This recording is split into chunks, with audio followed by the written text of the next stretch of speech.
Welcome back to another episode of Straight Shoot. I'm Khan, this is Teshk, and today, guys, we are talking about AEW Double or Nothing. We're predicting the entire show, and dude, I'm actually looking forward to it. We just ran through the card together, and it looks pretty good. I can't lie. And generally speaking, I tend to enjoy AEW pay-per-views for what they are. So let's get right into it, brother. You ready? Yeah, you took the words right out of my mouth, man. Like going over this card, it's AEW, and when AEW does a big pay-per-view, you 9 times out of 10 are never disappointed. So I'm looking forward to this card. The weekly shows we can talk about till we're blue in the face, but pay-per-views, oh god, I think there's been one that I haven't enjoyed, maybe two, maybe but two, what I mean? yeah. It's been great most of the time. So I expect the same here this Sunday. So let's get into it. We're gonna kick things off for the World Championship. No. For the World FTW Championship right there. Chris Jericho, the Learning Tree, defending his title against Hook and Katsuyori Shibata. Should be actually a fun match, I think. As long as it doesn't end up like the previous match between Jericho and Hook, I think that this is going to be a really, really fun, hard-hitting matchup. What do you think? I think that's the reason that we had Shibata put into this, that with that awkward finish on Wednesday night where it was just like, okay, a double submission. Okay, haven't seen that in quite some time.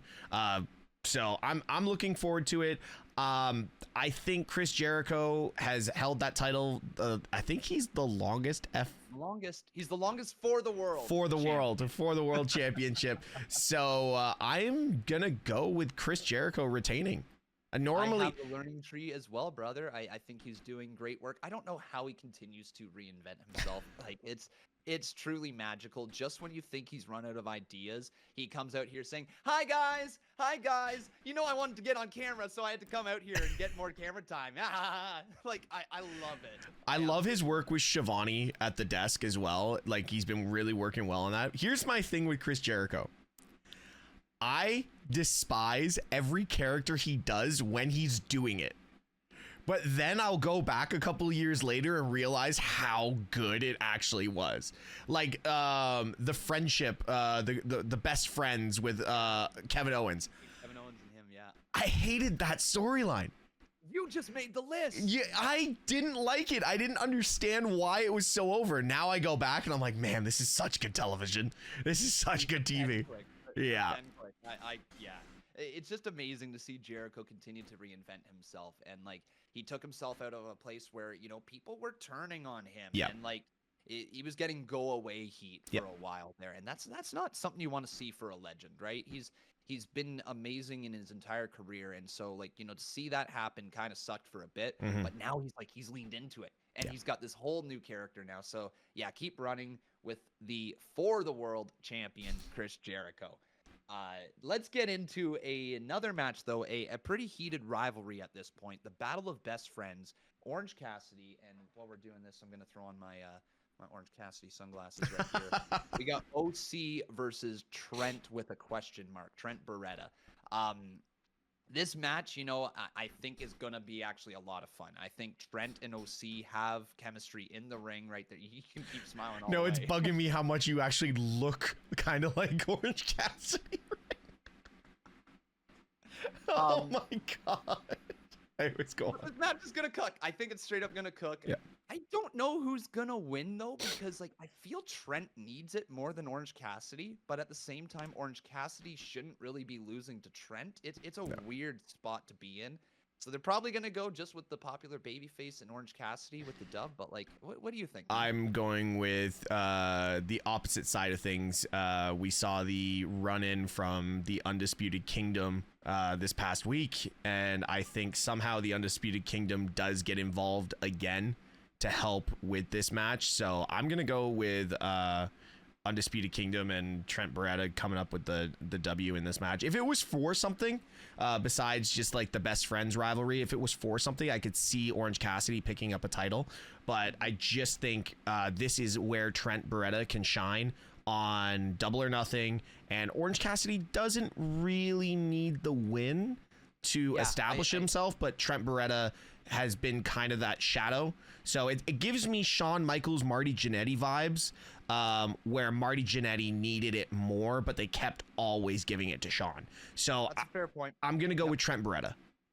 Yeah, that's a fair point. And I mean, I haven't watched the last couple of weeks. I watched this past week of Dynamite, but I missed the couple of weeks before. So I'm not exactly sure the story that's being told between Orange Cassidy and the Don Callis family as well. So I'm not sure if that's going to come into play. Yeah. If after this past Wednesday, you know, when Orange Cassidy and Will Ospreay lost their match, that was the match, right? I'm not misremembering. Yep. No, that was right.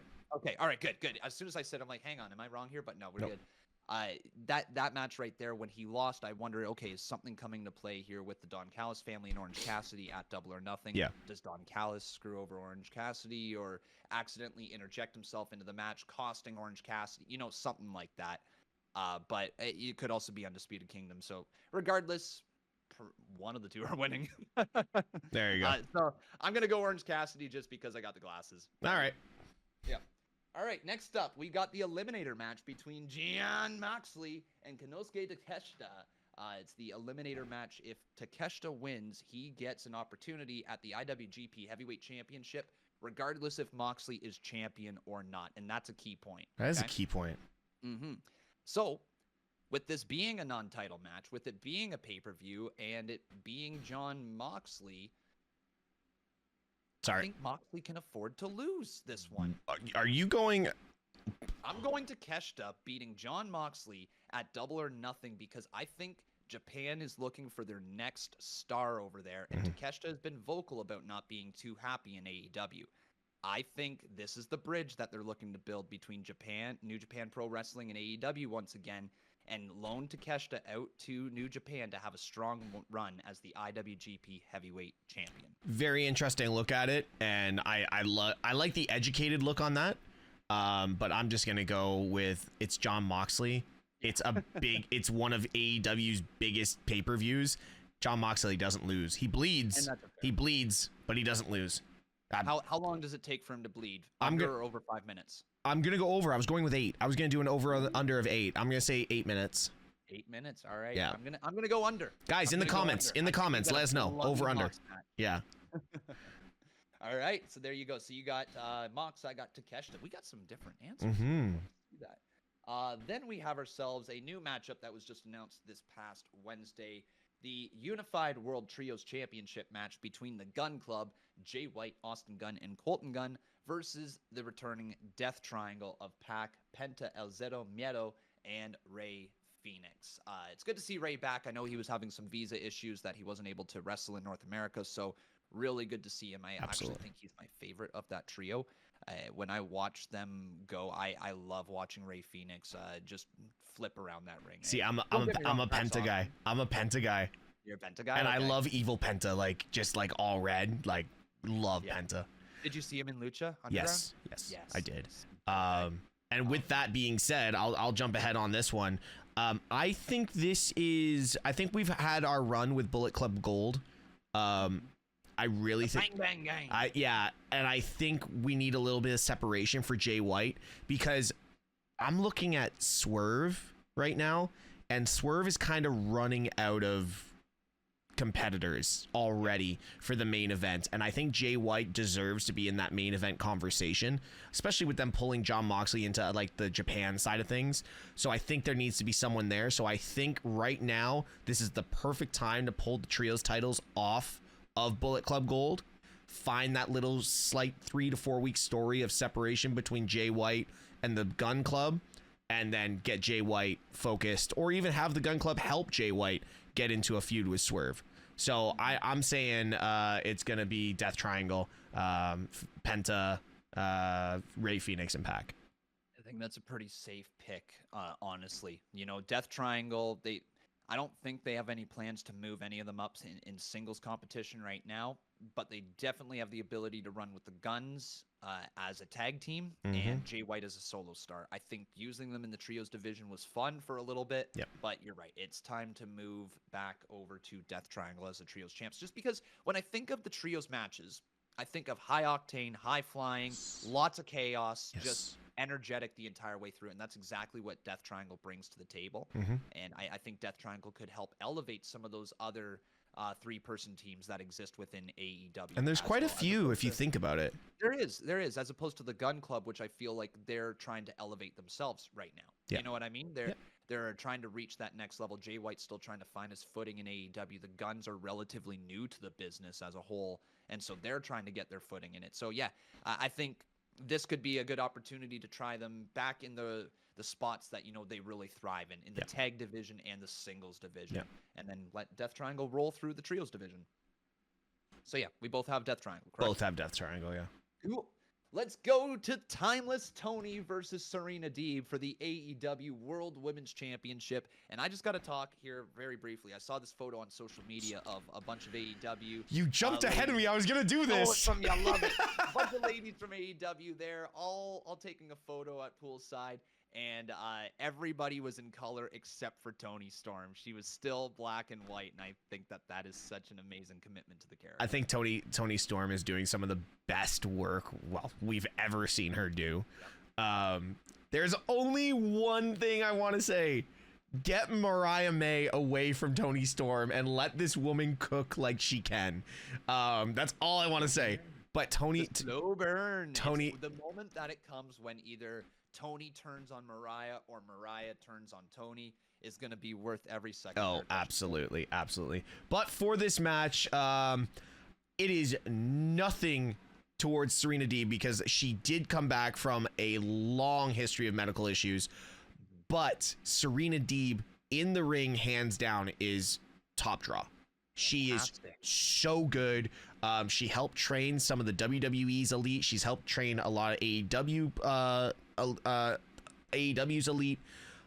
I think she's an incredible competitor, but I do not see where the story goes with Serena Deeb as women's champion right now. So I am just going to take myself out of this equation right now. Toni Storm is coming out of this on top.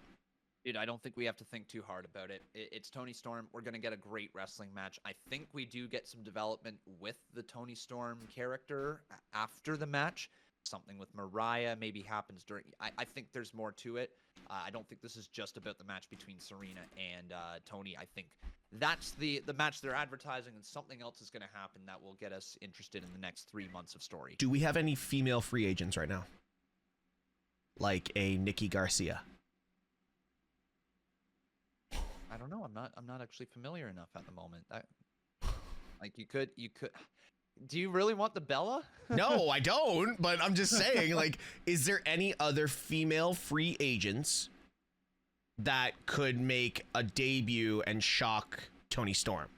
Anyone from her past? Anyone like? No, that's an interesting one. If look, I'll put it this way: if Jamie Hayter is ready to come back, Britt Baker, if she's ready to come back, one of those two would be awesome to see in that position. Yeah, because like they're both stars, yeah, legitimate stars that they built up for the better part of like 2.5 years.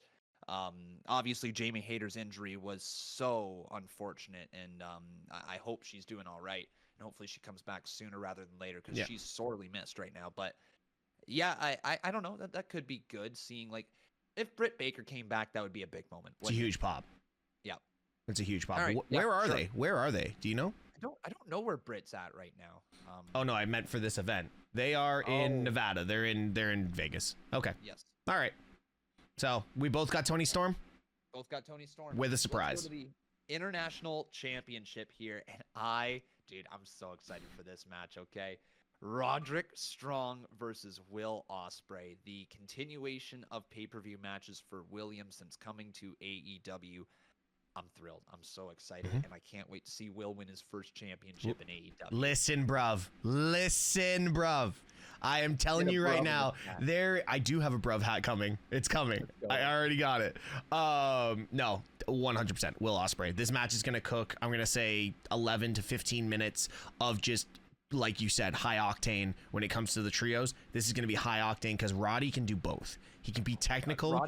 Roddy is so undervalued, man. It's not even funny to say. He's so underappreciated for what he does in that ring. Like, I get it. He's not always been the most charismatic wrestler in the world, right? Which clearly does play a factor in how people respond to you. But when the bell rings, Roderick Strong is among the best in the world. Yep.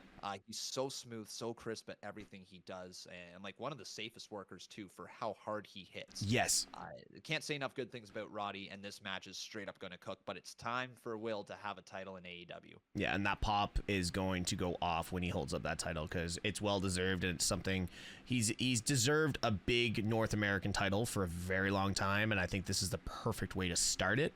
So I like the idea, but let's not forget we're going to get some great matches in the future with him as champion as well. So I can't wait to see what happens there. Let's not forget about hold on. Let's not forget about the Undisputed Kingdom though. They could be an effect because they did just put a massive beat down on Ospreay this past week. So that is very true. Yep. So something could go down there. We have Adam Copeland versus Malachi Black in a TNT Championship barbed wire steel cage match, which I just learned about this yesterday for the first time while watching AEW. Like I said, I didn't watch for a couple weeks there. I had some other stuff going on and wasn't able to get around to it. And now seeing this, I'm like, oh, color me intrigued. Barbed wire steel cage match between Adam Copeland and Malachi. Yes, please. Yeah. This is going to cook, dude. It is going to cook. I do think we get a few surprises. I do think we get, like we saw last night, we saw the bloodbath. Very brutish. Very Gangrelish. So I think the pitch that Adam Copeland wanted for his, I believe it was his SummerSlam. No, WrestleMania. Yeah, WrestleMania 39. I think that would.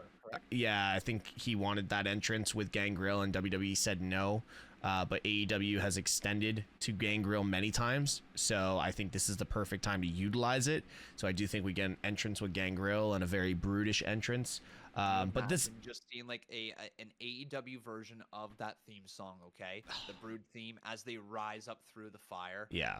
And just the chills that we would all get. But you know what I think they should do? It should be Copeland holding the goblet, not Gangrel. Interesting.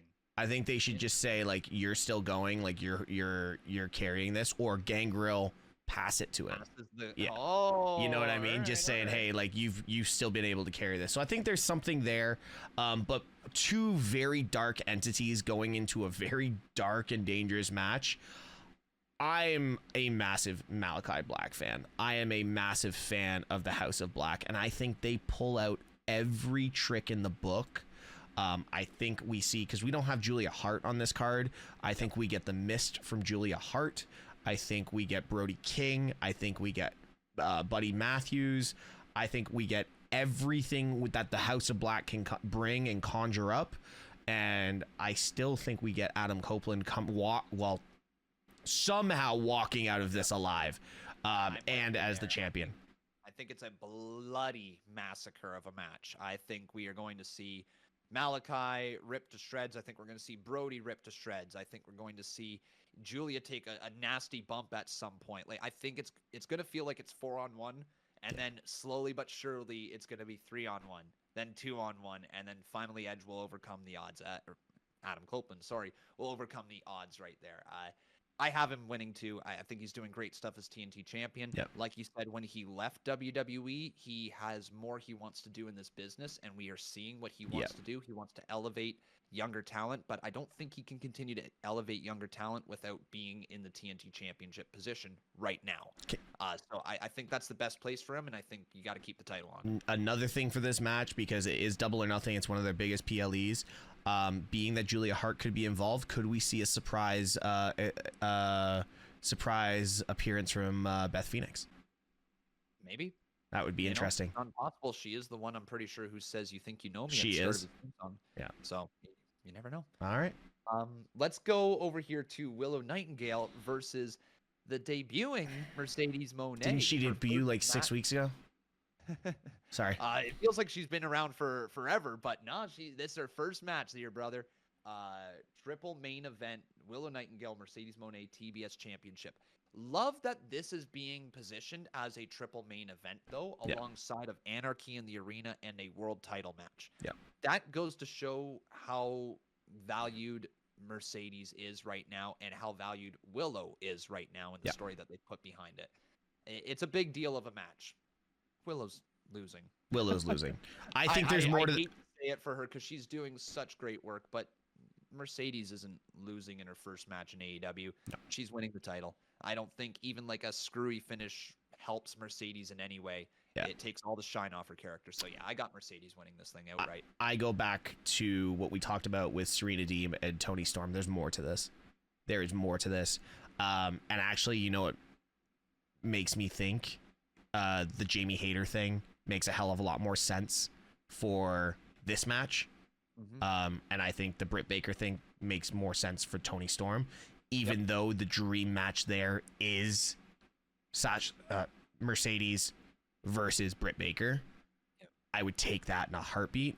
Or let's throw a long shot out there and say potentially Nikki Garcia confronts Sasha Banks or Mercedes. I don't want to see the Bellas in freaking AEW. Dude, it's been rumored so much that I just think it's when, you know. But again, Willow has done really good work to help build this. I agree, Mercedes is nowhere near losing this match, and I unfortunately I don't think it's going to be a long match either. I think it's going to be quite a quick match. Well, I'm gonna throw something out here for you. All right, we have Chris Statlander, who could be involved in the finish, who could cost Willow the title. Mm-hmm. And I think that there could be a great feud between Statlander and Willow Nightingale coming out of this, right? If the focus is then Mercedes as TBS champion, well, then they're not going to just dial right back into the feud with Willow because, like, they've told that feud right now. You got to create a chase again, right? Yeah. And I think if Willow has a reason as to why she lost the title, because Willow's doing great work. Mm-hmm. She has a legitimate reason and then a feud to follow up with. That's probably better for her than outright losing a title to Mercedes in her first match. Yeah.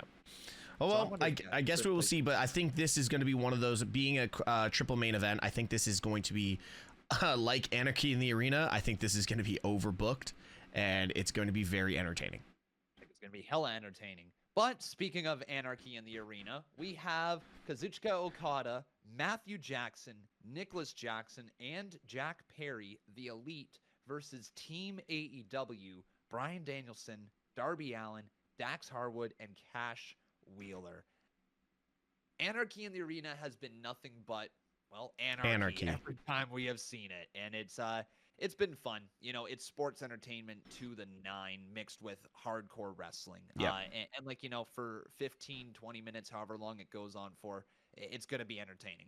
This is a great breakup between Swerve and Christian and Willow and Mercedes. Yeah. I love that this will be the breakup match. This is just like, go balls to the wall. Blood is going to happen. You're going to play some music as they're fighting all around the arena, and it's going to be fun. So, yeah, although I don't know how the Elite loses. Again, I don't know how Darby and Bryan lose. This is where I'm it's a coin toss. It really is. And I don't know how Okada and Jack Perry lose. Like, Jack Perry being the scapegoat, coming back in, and, you know, it's the Elite versus AEW now. Like, Tony Khan has even put himself in between as the driver to bring Darby Allin back with the flamethrower. Way too much for Tony Khan driving and dropping Darby Allin off with a flamethrower. Yeah, I just don't know. And I'm pretty sure that was one of those Elon Musk flamethrowers too. I think you're right. Yeah, I'm pretty sure it was. But anyways, I genuinely don't know. If I'm going to throw a coin in the air and have it land, I'm going to have it land on Team AEW, just because the Elite have been running rampant through the last 3 or 4 weeks, building this story and kind of tearing the back and the production of AEW apart. And some of those mistakes, now that I think about it, like Matt Jackson say, hey, play the music, and the music's already playing. Like, I'm almost wondering if those mistakes are actually on purpose now. Yeah, I got thinking that too there, man. It seems like they've been doing a lot of mistakes from production side of things, and it's probably because they're not the experienced runners of the show. It's that little detail that they got in there. Yeah, so I'm going to go with Team AEW. It's just I don't see Darby getting hit by a bus and coming back and losing right away. me, I think Dax or Cash is gonna be the ones taking the pinfall. From either Perry or Okada. Probably Perry. Probably Perry. Probably Perry, going for the most amount of heat as possible is what I'm thinking. This match protects all the baby faces. You know, it's not a one-on-one match. You can do things where the heels cheat a little bit or do something nasty to eliminate Danielson from the match, or throw Darby Allin off as something extremely high, and he comes crawling back at the very end, and then gets put out of his misery or something like that. Like I could see Okada hitting him a Rainmaker on Darby Allin and just ending it. You know what I mean? After he crawls all the way back to the ring, just blood pouring out of him, and then flips him off, and Okada just laughs in his face and hits a Rainmaker. Dude, I'm almost wondering if they do a ridiculous spot where Darby's up really high and there's some water down below and he's set on fire. Oh God, it's not out of the possibility. It's not out of the realm of possibilities at this point. Anyway, so I've got Team AEW, you've got the Elite. Let's get into the last one, because we could fantasy book that to Sunday. And like, this is what we're talking about. AEW pay-per-views are fun. Yeah, they straight up are fun. This card is fun. Most of the time when you watch, you're gonna get a fun night. It's worth the money, in my opinion. Swerve Strickland versus Christian Cage is our main event. So glad to see Christian and Swerve follow up this story. They wrapped it all together so well. Yeah. The Nick Wayne versus Swerve stuff, and now Nick Wayne is the son of Christian Cage, and so of course Christian wants revenge on Swerve. But now Swerve is a good guy, but he used to be a really bad guy. It's just like all the different layers of this story right now are wonderful. Swerve as champion needs to continue. Let's just say that right now. Christian, no matter how good he is, this is not Christian's time to take the title off of Swerve Strickland, in my opinion. Swerve is just doing top-tier work, and we just got kind of a breakthrough wrestler in Swerve. So my final pick, Swerve Strickland retains his title at Double or Nothing. I don't need to talk about it anymore. I'm going with Swerve Strickland. I think everything he's doing, he's wearing his heart on his sleeve when it comes to his performances. He's going all out every time. I don't think the involvement with Nick Wayne, Mama Wayne, or Luchasaurus is gonna. Wait, what's his name? Killswitch. That's it. Killswitch. I don't think that involvement's gonna be anywhere near what they need. My only thing is, the concern is, what was Swerve Strickland's crew called that just turned on him? Oh yeah, that's right. The embassy. Mobile Embassy. Mogul Embassy. Mogul Embassy. So it's just, where do they fit into this whole storyline? Because we didn't see them, and then we saw them, and they haven't been there. So maybe Swerve might be up against it, and we might see a surprise from a returning Hangman to help him out. Oh, hey, that's not bad. That's not bad. Don't know. Could be good. Hey, they overbook Double or Nothing all the time, man. I'm just playing into the fantasy booking and having fun with it. But I've got Swerve Strickland winning, and I think Double or Nothing is going to be a super fun and enjoyable AEW pay-per-view. I think I agree with you, dude. But we are both going to be live reacting to it, correct? Sir. You're live over on your Twitch channel. I'll be live on mine, live reacting to it this Sunday. And before that, everybody, we are going to be playing a little wrestling trivia with all of you. So if you'd like to join myself and MrTeshk, we're going to be live 2 hours before AEW Double or Nothing, playing this trivia. So if you think you are smarter than us, if you think you're smarter than the rest of the wrestling community when it comes to trivia, join us and put your money where your mouth is and prove it. All right, guys, if you want to find us, you can look at all the links down below in the description. Thank you so much for always showing love and support for the Straight Shoot Wrestling Podcast. My name is MrTeshk. This is Comment 167. We will see you in the next video.